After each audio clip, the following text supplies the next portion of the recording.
Обединетото кралство се откаже од барањето до Apple да обезбеди задна врата за пристап до шифрираните податоци на американските граѓани, изјави директорката на Националното разузнавање на САД, Тулси Габард.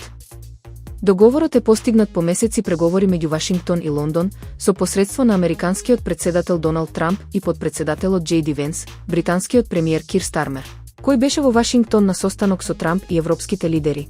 Не го потврди директно договорот, но потенцираше дека Лондон ќе презема мерки за заштита на своите граѓани.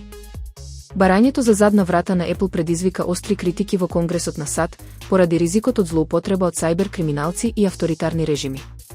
Спорот исто така ги отвори прашањата за усогласеност со билатералниот Cloud Act, кој забранува британските власти да бараат податоци од американски граѓани и обратно. Како последица, Apple привремено ја повлече опцијата за напредна заштита на податоци за корисниците во Велика Британија. Задна врата во технологијата представува скриен пристап која заобиколува обичната енкрипција и овозможува пристап до приватни информации, што ја отвора можноста за злоупотреба од различни страни.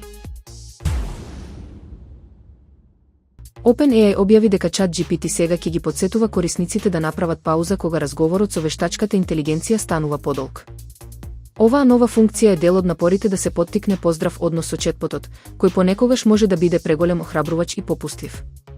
Потсетниците ќе се појавуваат како скокачки прозорци кои корисниците мора да ги прифатат за да продолжат да користат ChatGPT. Еден пример гласи: само проверувам. Разговарате веќе некое време, дали е време за пауза?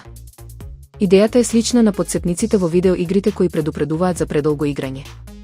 Причината за воведувањето на оваа функција е загриженоста дека четботот понекогаш дава неточни или опасни совети, што во некои случаи довело корисници до мрачни мисли, вклучувајќи и самоубиствени.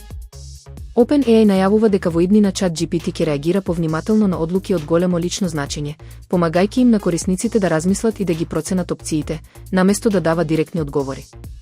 Со ова, OpenAI сака да обезбеди користење на ChatGPT што е безбедно и корисно, додека го намалува ризикот од прекумерна зависност или непроверени информации.